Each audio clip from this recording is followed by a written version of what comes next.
السلام علیکم ورحمۃ اللہ، الحمدللہ وقفا والصلاۃ والسلام علی رسول اللہ، اما بعد۔ جادو ختم ہونے کی علامات کے حوالے سے سوال ہوتا ہے کہ جادو ختم ہونے کی کیا علامات ہیں۔ دیکھیں، جو میں نے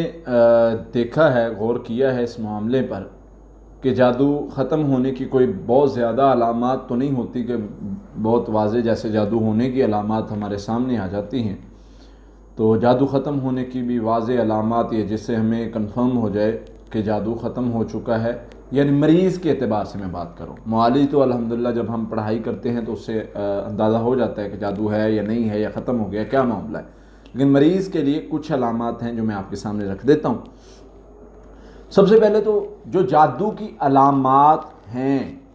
جادو ہونے کی علامات یا جادو کی علامات، وہ علامات چاہے وہ خوابوں کی صورت میں ہے، چاہے وہ حقیقت کی صورت میں ہے، مطلب جادو ہونے کی علامات ہے برے خواب آنا، ڈرنا، خوف زدہ ہونا، کوئی چیزیں پیچھے پڑی ہوئی ہیں، بے بسی والے خواب، کوئی انسان پیچھے پڑا ہوا ہے مار رہا ہے، جادو اور جنات دونوں کی علامات ہو سکتی ہیں۔ اب اگر یہ خواب بار بار آتا ہے تو یہ جادو کی علامات ہو سکتی ہیں۔ اب اگر انسان علاج پر کام کر رہا ہے تو اس کو یہ خواب آنا بند ہو جاتا ہے تو یہ بھی ایک علامت ہے۔ کوئی خواب برے آتے ہیں اور وہ علاج شروع کرتا ہے اپنا اور وہ خواب آنا بند ہو جاتا ہے تو اس کا مطلب ہے وہ جادو جنات کا جو مسئلہ ہے وہ ختم ہو گیا ہے۔ پھر اسی طرح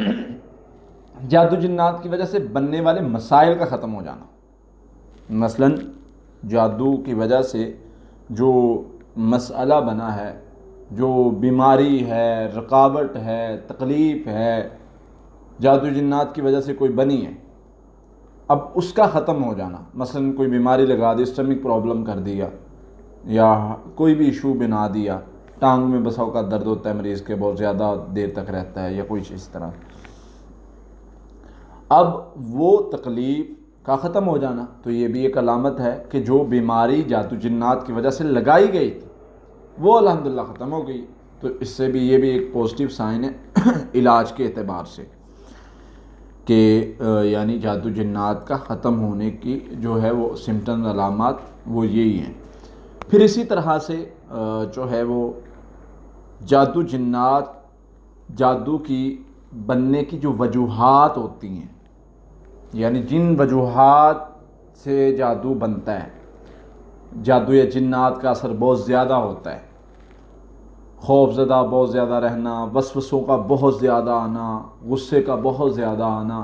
تو اگر ان چیزوں کو کنٹرول ہو جائے اور انسان پڑھائی کے ذریعے اپنے آپ کو سٹرونگ کر لے، مضبوط کر لے اور بیماری کے خلاف اچھا ورک کر سکتا ہے، لڑ سکتا ہے اور اس شر کے خلاف کوشش کرتا ہے اور اس کی ول پاور بڑھ رہی ہے، تو اس کا مطلب بھی ہے کہ نیگیٹو جو یعنی ویوز ہیں، بیماریاں ہیں، شر ہے، وہ ختم ہو گیا ہے جادو جنات کا اثر۔ تو اس طرح سے یہ اگر چیزیں، اور جادو مثلا گوشت ملتا ہے بار بار، کپڑے کٹ جاتے ہیں بار بار، کٹس لگتے ہیں باڈی پر، یہ بھی ختم ہو گئے ہیں، تو اس کا مطلب بھی ہے کہ جادو ختم ہو گیا۔ تو یہ جادو ہونے کی علامات جو ہیں وہ اگر ختم ہو جائے تو جادو، اس کا مطلب ہے کہ جادو کا اثر ختم ہو گیا ہے۔ باقی پڑھائی نہ کر ہونا اور اس طرح کے معاملات، یہ بہت ساری چیزیں ہوتی ہیں جو ہماری یعنی نفسیات کے ساتھ تعلق بھی رکھتی ہیں، تو ہم اس طرف تو نہیں جاتے، لیکن سمپل سا طریقے کی طرف آتے ہیں جو یہی ہے کہ جادو ہونے کی جو علامات ہیں وہ ختم ہو جائے تو پتہ چل جاتا ہے کہ جادو ختم ہو چکا ہے۔ تو حفاظتی پڑھائی کو اپنے معمول میں رکھیں، سورہ فاتحہ ہے، آیت الکرسی ہے، سورہ بقرہ کی آخری 2 آیات ہیں، آخری 3 کل ہے، اور اس کے ساتھ کثرت استغفار ہے، یہ معمول میں رکھیں گے تو انشاءاللہ جادو ختم ہو جائے گا، کیسا بھی جادو ہوگا ختم بھی ہو جائے گا اور آپ محفوظ بھی رہیں گے اللہ کے فضل سے۔ تو یہ پڑھیں، انشاءاللہ فائدہ ہوگا۔ بارک اللہ۔